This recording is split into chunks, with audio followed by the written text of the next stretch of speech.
ਵਾਹਿਗੁਰੂ ਜੀ ਕਾ ਖਾਲਸਾ ਵਾਹਿਗੁਰੂ ਜੀ ਕੀ ਫਤਿਹ। ਮੈਂ ਤੁਹਾਡੀ ਹੋਸਟ ਨੀਲਮ ਕੌਰ ਤੇ ਮੈਂ ਟੀਵੀ 84 ਦੇ ਸਾਰੇ ਦਰਸ਼ਕਾਂ ਦਾ ਨਿੱਘਾ ਸਵਾਗਤ ਕਰਦੀ ਹਾਂ ਪ੍ਰੋਗਰਾਮ ਸੱਚੋ ਸੱਚ ਵਿੱਚ। ਰੋਜ਼ਾਨਾ ਦੀ ਤਰ੍ਹਾਂ ਤੁਹਾਡੇ ਤੇ ਸਾਡੇ ਹਰਮਨ ਪਿਆਰੇ ਡਾਕਟਰ ਅਮਰਜੀਤ ਸਿੰਘ ਜੀ ਮੇਰੇ ਨਾਲ ਬੈਠੇ ਹੋਏ ਨੇ। ਆਓ ਨਾਲ ਮਿਲ ਕੇ ਪ੍ਰੋਗਰਾਮ ਸ਼ੁਰੂ ਕਰਦੇ ਹਾਂ। ਜੀ ਡਾਕਟਰ ਸਾਹਿਬ, ਅੱਜ 3 ਅਪ੍ਰੈਲ 2014 20 ਚੇਤ ਨਾਨਕਸ਼ਾਹੀ ਸੰਮਤ 546 ਦਾ ਦਿਨ ਹੈ ਤੇ ਤੁਸੀਂ ਸਾਡੇ ਦਰਸ਼ਕਾਂ ਨਾਲ ਸਾਂਝਾ ਕਰਨਾ ਚਾਹੁੰਦੇ ਹੋ ਅੱਜ ਦਾ ਕੋਈ ਅਹਿਮ ਮੁੱਦਾ? ਦੇਖੋ, ਜਿਉਂ-ਜਿਉਂ ਇਲੈਕਸ਼ਨ ਕੈਂਪੇਨ ਜ਼ੋਰ ਫੜ ਰਿਹਾ ਹੈ ਤੇ ਜਿਹੜਾ ਅਸਲ ਚਿਹਰਾ ਹੈ ਹਰ ਇੱਕ ਦਾ, ਔਰ ਖਾਸ ਤੌਰ ਤੇ ਪਾਰਟੀਆਂ ਦੀਆਂ ਨੀਤੀਆਂ ਦਾ, ਉਹ ਸਾਹਮਣੇ ਆ ਰਿਹਾ ਜੀ। ਇਸ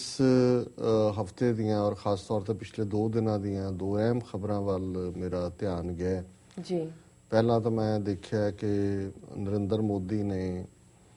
ਇਲੈਕਸ਼ਨ ਕਮਿਸ਼ਨ ਨੂੰ ਕਿਹਾ ਕਿ ਸੋਨੀਆ ਗਾਂਧੀ ਨੇ ਜਿਹੜੀ ਸ਼ਾਹੀ ਇਮਾਮ ਬੁਖਾਰੀ ਦੇ ਨਾਲ, ਜਾਮਾ ਮਸਜਿਦ ਦੇ ਸ਼ਾਹੀ ਇਮਾਮ ਨਾਲ ਮੁਲਾਕਾਤ ਕੀਤੀ ਹੈ,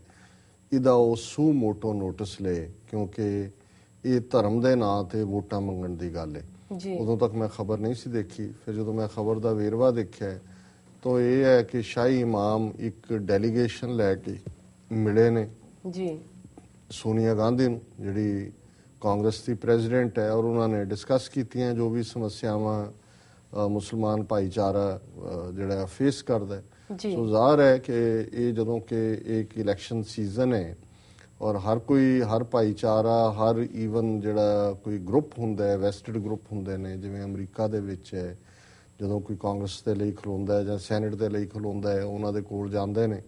ਟੀਚਰਸ ਯੂਨੀਅਨਸ ਨੇ, ਦੂਸਰੇ ਨੇ, ਕਿ ਵੀ ਸਾਡੀਆਂ ਆਹ ਡਿਮਾਂਡਸ ਨੇ, ਆਹ ਸਾਡੀਆਂ ਡਿਫਿਕਲਟੀਜ਼ ਨੇ, ਤੁਸੀਂ ਸਾਡੇ ਲਈ ਕੀ ਆਵਾਜ਼ ਉਠਾਓਗੇ। ਸੋ ਜ਼ਾਹਰ ਹੈ ਕਿ ਇਸ ਕਿਸਮ ਦਾ ਹੀ ਡੈਲੀਗੇਸ਼ਨ ਲੀਡ ਕਰਕੇ ਕਿ ਮੁਸਲਮਾਨਾਂ ਦੇ ਨਾਲ ਕੀ ਹੋ ਰਿਹਾ ਹੈ। ਇੱਕ ਵੱਡੀ ਗਿਣਤੀ, ਹਿੰਦੁਸਤਾਨ 'ਚ 150 ਮਿਲੀਅਨ ਮੁਸਲਮਾਨ ਰਹਿੰਦੇ ਨੇ ਜੀ, ਔਰ ਉਹਨਾਂ ਨੇ, ਸੋਨੀਆ ਗਾਂਧੀ ਨੇ ਜ਼ਰੂਰ ਕਿਹਾ ਹੋਏਗਾ ਕਿ ਭਾਈ ਅਸੀਂ ਜਿਹੜਾ ਪਹਿਲਾਂ ਹੀ ਸਾਡੀ ਪਾਰਟੀ ਸੈਕੂਲਰ ਹੈ ਔਰ ਅਸੀਂ ਸਦਭਾਵਨਾ ਦੇ ਨਾਲ ਜਿਹੜਾ ਉਹ ਰਹਿਣ 'ਚ ਯਕੀਨ ਰੱਖਦੇ ਹਾਂ, ਸਾਡੀ ਪਾਰਟੀ ਨੀਤੀ ਹੈ। ਹੁਣ ਇਸ ਦੇ ਉੱਤੇ ਇਲੈਕਸ਼ਨ ਕਮਿਸ਼ਨ ਨੇ ਕਿਹਾ ਕਿ ਜੀ ਜੇ ਲਿਖਤੀ ਸਾਡੇ ਕੋਲ ਸ਼ਿਕਾਇਤ ਆਏ ਤੇ ਅਸੀਂ ਇਸ ਦਾ ਜ਼ਰੂਰ ਨੋਟਿਸ ਲਵਾਂਗੇ ਕਿ ਜੀ ਇਹ ਤਾਂ ਧਰਮ ਦੇ ਨਾਂ ਥੱਲੇ ਜਿਹੜੀਆਂ ਉਹ ਵੋਟਾਂ ਮੰਗੀਆਂ ਜਾ ਰਹੀਆਂ। ਹੁਣ ਇੱਕ ਪਾਸਾ ਤਾਂ ਇਹ ਹੈ। ਹੁਣ ਉਸ ਤੋਂ ਪਹਿਲਾਂ ਅਸੀਂ ਦੇਖ ਚੁੱਕੇ ਹਾਂ ਵੀ ਕਿਵੇਂ ਹੋਲੇ ਮਹੱਲੇ ਦੇ ਸਾਲਾਨਾ ਸਮਾਗਮ ਦੇ ਉੱਤੇ, ਜਿਹੜਾ ਕਿ ਸਦੀਆਂ ਤੋਂ, ਪਿਛਲੀਆਂ 3 ਸਦੀਆਂ ਤੋਂ 1699 'ਚ ਖਾਲਸਾ ਪੰਥ ਦੀ ਸਾਜਨਾ ਹੁੰਦੀ ਹੈ ਔਰ 1700 ਦੇ ਵਿੱਚ ਪਹਿਲਾ ਹੋਲਾ ਮਹੱਲਾ ਮਨਾਇਆ ਜਾਂਦਾ ਹੈ। ਸੋ ਸਿੱਖੀ ਦੇ ਲਈ ਸਾਡੇ ਧਰਮ ਦੇ ਵਿੱਚ ਮੀਰੀ ਪੀਰੀ ਇੱਕ ਹੈ ਔਰ ਹੋਲਾ ਮਹੱਲਾ ਜਿੱਥੇ ਇੱਕ ਬਹਾਦਰੀ ਵਾਲੀਆਂ ਜਾਂ ਜਿਨ੍ਹਾਂ ਨੂੰ ਮਾਰਸ਼ਲ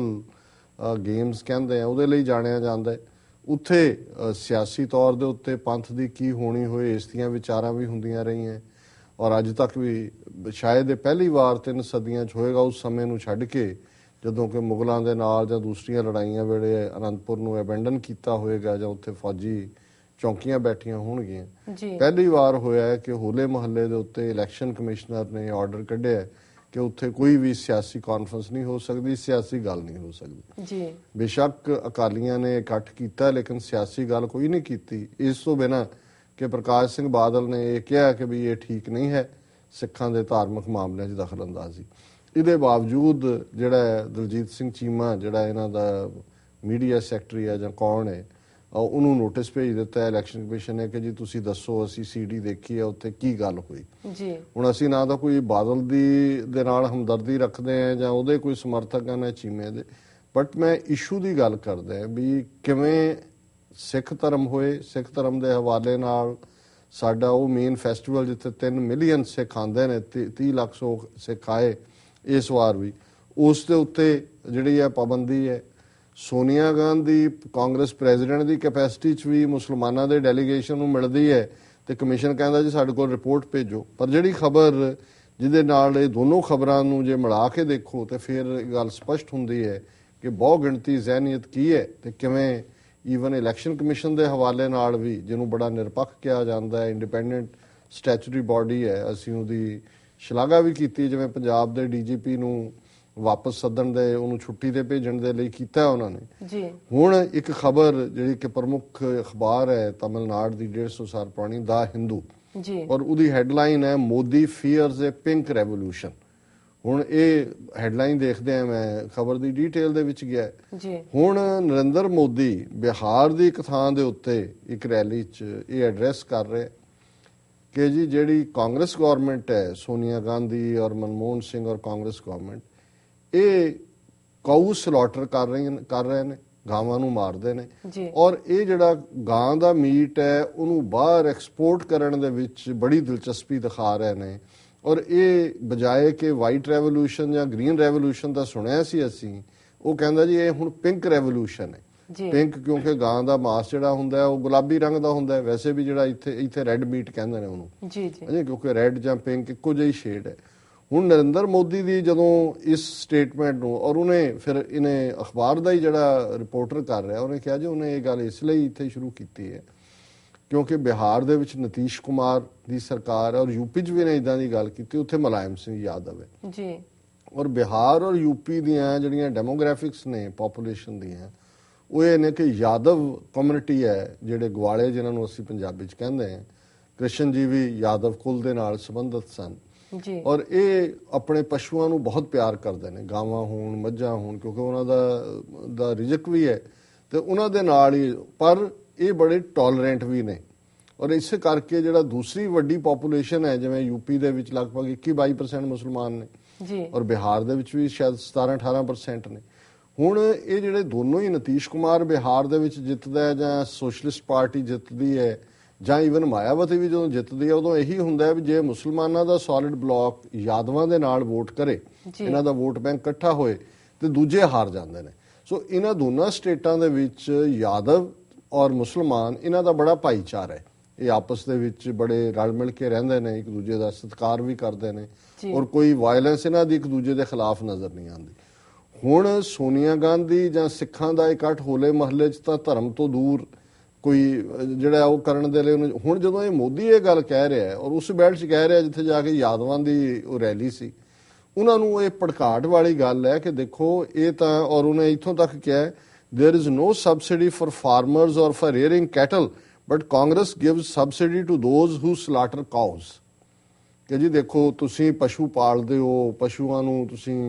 ਦੇਖਭਾਲ ਕਰਦੇ ਹੋ ਤੁਹਾਡੇ ਲਈ ਤਾਂ ਕੋਈ ਸਬਸਿਡੀ ਨਹੀਂ ਹੈ ਪਰ ਕਾਂਗਰਸ ਜਿਹੜੀ ਹੈ ਜਿਹੜੇ ਗਾਵਾਂ ਨੂੰ ਮਾਰਦੇ ਨੇ ਉਹਨਾਂ ਨੂੰ ਸਬਸਿਡੀ ਦੇ ਰਹੀ ਹੈ ਹੁਣ ਇਹਦਾ ਡਾਇਰੈਕਟ ਜਿਹੜਾ ਟਾਰਗੇਟ ਹੈ ਉਹ ਮੁਸਲਮਾਨ ਕਮਿਊਨਿਟੀ ਹੈ ਔਰ ਹਾਲਾਂਕਿ ਮੁਸਲਮਾਨਾਂ ਦਾ ਕੋਈ ਦੇ ਨਾਲ ਜੇ ਕਾਊ ਮੀਟ ਖਾਣ ਦੀ ਗੱਲ ਹੀ ਹੈ ਮਾਰਨ ਦੀ ਗੱਲ ਹੈ ਉਹਦੇ 'ਚ ਜਿਹਨਾਂ ਨੂੰ ਸ਼ਡਿਊਲ ਕਾਸਟ ਕਹਿੰਦੇ ਨੇ ਸ਼ਡਿਊਲ ਟਰਾਈਬ ਕਹਿੰਦੇ ਨੇ ਕ੍ਰਿਸਚੀਅਨਸ ਨੇ ਔਰ ਵੱਡਾ ਤਬਕਾ ਈਵਨ ਸਾਊਥ ਦੇ ਵਿੱਚ ਵੀ ਇੱਕ ਤਬਕਾ ਜਿਹੜਾ ਕਿ ਇਹ ਕਾਊ ਮੀਟ ਖਾਂਦਾ ਜਿਹੜਾ ਐਕਸਪੋਰਟ ਹੈ ਇਹਨੂੰ ਕੋਈ ਪੁੱਛੇ ਵੀ ਜਦੋਂ ਤੁਹਾਡੀ ਵਾਜਪਾਈ ਦੀ ਸਰਕਾਰ ਸੀ 5 ਸਾਲ ਤੁਸੀਂ ਨਾ ਪਾਬੰਦੀ ਲਾਈ ਜਾਂ ਤਾਂ ਇਹ ਹੈ ਨਾ ਜੀ ਕਿ ਵੀ ਇਹਨਾਂ ਦੀ ਪਹਿਲਾਂ ਸਰਕਾਰ ਨਾ ਬਣੀ ਹੋਏ ਵੀ ਤੁਸੀਂ ਭਾਰਤ ਦੇ ਵਿੱਚ ਕਾਊ ਗਾਵਾਂ ਦੇ ਮਾਰਨ ਤੇ ਪਾਬੰਦੀ ਕਿਉਂ ਨਹੀਂ ਲਾਈ ਤੁਸੀਂ ਉਹਨਾਂ ਦਾ ਮੀਟ ਐਕਸਪੋਰਟ ਕਰਨ ਤੇ ਪਾਬੰਦੀ ਕਿਉਂ ਨਹੀਂ ਲਾਈ ਜੇ ਤੁਸੀਂ ਨਹੀਂ ਲਾਈ ਦਾ ਮਤਲਬ ਹੈ ਕਿ ਕੋਈ ਤੁਹਾਡੀ ਪਾਲਿਸੀ ਮੇਕਿੰਗ ਹੈ ਜਿਹਦੇ ਥੱਲੇ ਤੁਹਾਨੂੰ ਪਤਾ ਹੈ ਵੀ ਇਹਦੇ ਚੋਂ ਤੁਸੀਂ ਰੈਵਨਿਊ ਜਨਰੇਟ ਕਰ ਦਿਓ ਔਰ ਸ਼ੰਕਰਾ ਨੇ ਵਰਤ ਵੀ ਰੱਖਿਆ ਸੀ ਜਦੋਂ ਜਨਸੰਘ ਹੁੰਦਾ ਸੀ ਭਾਰਤੀ ਜਨਸੰਘ ਪਤਾ ਨਹੀਂ ਕਿੰਨੇ ਦਿਨ ਰੱਖਿਆ ਸੀ ਕਿ ਭਾਰਤ 'ਚ ਗਊ ਵੱਧ ਦੇ ਉੱਤੇ ਪਾਬੰਦੀ ਹੋਏ ਔਰ ਜਦੋਂ ਵਾਜਪਾਈ ਦੀ ਸਰਕਾਰ ਵੇਲੇ ਵੀ ਇੱਕ ਦੋ ਨੇ ਇਦਾਂ ਦੀ ਗੱਲ ਕੀਤੀ ਸੀ ਮੈਨੂੰ ਅਜੇ ਵੀ ਯਾਦ ਹੈ ਮਮਤਾ ਬੈਨਰਜੀ ਜਿਹੜੀ ਹੁਣ ਚੀਫ ਮਿਨਿਸਟਰ ਹੈ ਬੰਗਾਲ ਦੀ ਉਹਨੇ ਸਭ ਤੋਂ ਜ਼ਿਆਦਾ ਅਪੋਜ਼ ਕੀਤਾ ਸੀ ਉਹਨੇ ਕਿਹਾ ਜੇ ਮੈਨੂੰ ਗਾਂ ਮਾਸ ਪਸੰਦ ਹੈ ਤੇ ਮੈਨੂੰ ਕੌਣ ਰੋਕ ਸਕਦਾ ਵੀ ਮੈਂ ਨਾ ਖਾਵਾਂ ਉਹਨੇ ਕਿਹਾ ਵੀ ਇਹ ਬਿਲਕੁਲ ਠੀਕ ਨਹੀਂ ਸੋ ਕਹਿਣ ਦਾ ਮਤਲਬ ਇਹ ਹੈ ਵੀ ਕਹਿਣ ਵਾਲੇ ਤਾਂ ਇਸ ਮਾਮਲੇ ਦੇ ਵਿੱਚ ਦੂਸਰੇ ਵੀ ਨੇ ਹੁਣ ਮਮਤਾ ਬੈਨਰਜੀ ਕੋਈ ਮੁਸਲਮਾਨ ਤਾਂ ਨਹੀਂ ਹੈ ਉਹ ਪੂਰੀ ਡਿਵਾਊਟ ਇੱਕ ਹਿੰਦੂ ਲੇਡੀ ਹੈ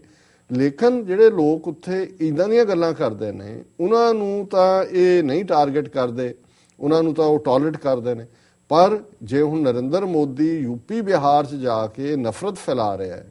ਯਾਦਵਾਂ ਨੂੰ ਜਿਹੜੇ ਮੁਸਲਮਾਨਾਂ ਦੇ ਨਾਲ ਬੜੇ ਸਹਿਚਾਰ ਨਾਲ ਰਹਿੰਦੇ ਨੇ ਉੱਥੇ ਭੜਕਾਟ ਪੈਦਾ ਕਰ ਰਿਹਾ ਹੈ ਕਿ ਜੀ ਇਹ ਤਾਂ ਸਬਸਿਡੀ ਲੈਂਦੇ ਨੇ ਗਾਵਾਂ ਮਾਰਨ ਦੀ ਸੈਂਟਰ ਕੋਲੋਂ ਔਰ ਸੈਂਟਰ ਨੂੰ ਟਾਰਗੇਟ ਕਰ ਰਿਹਾ ਜੀ ਇਹ ਗਾਵਾਂ ਮਾਰਦੇ ਨੇ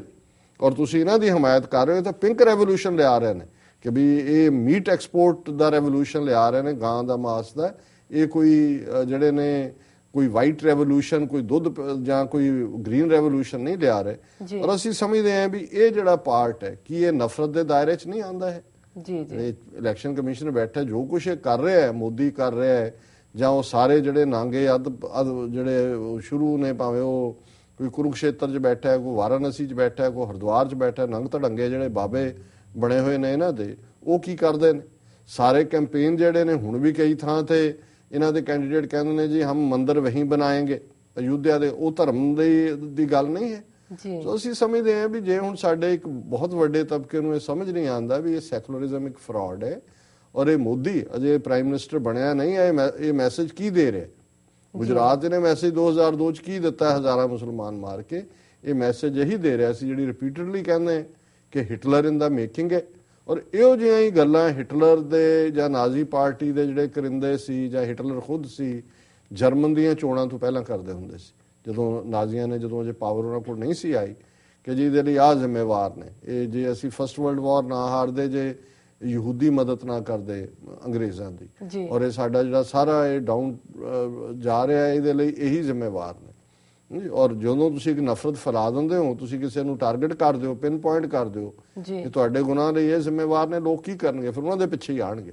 ਸੋ ਅਸੀਂ ਸਮਝਦੇ ਹਾਂ ਵੀ ਇਹ ਇਲੈਕਸ਼ਨ ਕਮਿਸ਼ਨ ਵੀ ਇੱਥੇ ਅੱਖਾਂ ਬੰਦ ਕੀਤੀਆਂ ਹੋਈਆਂ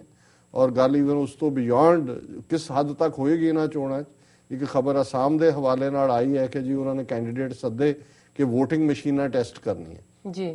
ਇਲੈਕਟ੍ਰੋਨਿਕ ਮਸ਼ੀਨਾਂ ਨੇ, ਔਰ ਜਦੋਂ ਉਹਦੇ ਤੇ ਉਹਨਾਂ ਨੇ ਹੱਥ ਮਾਰਿਆ, ਇੱਕ ਨੂੰ ਸੱਦਿਆ ਕਿ ਜੀ ਕਾਂਗਰਸ ਤੇ ਮਾਰੋ, ਤੇ ਜਾ ਕੇ BJP ਦੇ ਉੱਤੇ ਲੱਗਾ। ਉਹ ਮਸ਼ੀਨਾਂ ਹੀ ਜਿੱਥੋਂ ਬਣਦੀਆਂ ਨੇ ਜਾਂ ਜਿੱਥੇ ਇੱਕ ਰੱਖੀਆਂ ਸੀ ਉੱਥੇ ਹੀ ਉਹਨਾਂ ਨੂੰ ਟਿਊਨਿੰਗ ਇਸ ਤਰੀਕੇ ਨਾਲ ਕਰ ਦਿੱਤੀ ਆ ਉਹਨਾਂ ਨੇ ਕਿ ਵੋਟ ਜਿਹਨੂੰ ਮਰਜ਼ੀ ਪਾਓ, ਜਾ ਕੇ BJP ਦੇ ਖਾਨੇ ਦੇ ਵਿੱਚ BJP ਦੇ ਕੈਂਡੀਡੇਟ ਨੂੰ ਪੈਗੀ। ਹਾਲਾਂ ਉਹਨਾਂ ਨੇ ਕਿਹਾ ਨਹੀਂ ਇਹ ਗਲਤੀ ਹੋ ਗਈ, ਇਹ ਅਸੀਂ ਮਸ਼ੀਨਾਂ ਦੁਬਾਰਾ ਕਰ ਰਹੇ। ਪਰ ਮੈਨੂੰ ਇਹ ਲੱਗਦਾ ਵੀ ਜਿਵੇਂ ਨਾਜ਼ੀਆਂ ਨੇ ਰਿਗ ਕੀਤੀ ਸੀ ਚੋਣ, ਇਹ ਗੱਲ ਵੀ ਸਾਬਤ ਕਰਦੀ ਹੈ ਵੀ ਇੱਕ ਪਾਸੇ ਇਹ ਨਫ਼ਰਤ ਫੈਲਾ ਰਹੇ ਨੇ ਮੁਸਲਮਾਨਾਂ ਦੇ ਖਿਲਾਫ, ਘੱਟ ਗਿਣਤੀਆਂ ਦੇ ਖਿਲਾਫ, ਦੂਸਰੇ ਪਾਸੇ ਈਵਨ ਟੈਕਨੀਕਲੀ ਮਸ਼ੀਨਾਂ ਦੇ ਵਿੱਚ ਇਹ ਉਸ ਕਿਸਮ ਦਾ ਹੀ ਇਹਨਾਂ ਨੇ ਪੁਰਜੇ ਫਿੱਟ ਕਰ ਦਿੱਤੇ ਨੇ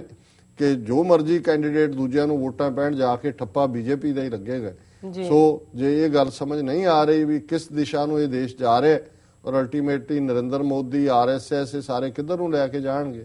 ਫਿਰ ਸਾਡਾ ਸਭ ਦਾ ਰੱਬ ਹੀ ਰੱਖ ਹੈ। ਅਦਰਵਾਈਜ਼ ਇਹ ਹਿਟਲਰ ਇਨ ਦਾ ਮੇਕਿੰਗ ਹੈ ਔਰ 30s ਵਾਲਾ ਜਰਮਨੀ ਜਿਹੜਾ ਹੈ ਜਿਹਨਾਂ ਚੋਂ ਗੁਜ਼ਰਿਆ ਸੀ 30s ਅਰਲੀ 40s ਜੋ ਤਬਾਹੀ ਔਰ ਵਿਨਾਸ਼, ਉਹਦੇ ਚ ਇਹ ਮੋਦੀ ਔਰ RSS ਲੈ ਕੇ ਜਾਣਗੇ ਇਸ ਦੇਸ਼ ਨੂੰ। ਜੀ ਬਿਲਕੁਲ ਡਾਕਟਰ ਸਾਹਿਬ, ਤੁਹਾਡਾ ਬਹੁਤ ਬਹੁਤ ਧੰਨਵਾਦ। ਹੁਣ ਨੇ ਬ੍ਰੇਕ, ਵੀਅਰਸ ਸਾਡੇ ਨਾਲ ਇਸ ਤਰ੍ਹਾਂ ਜੁੜੇ ਰਹੋ, ਮਿਲਦੇ ਹਾਂ ਛੋਟੇ ਬ੍ਰੇਕ ਤੋਂ ਬਾਅਦ।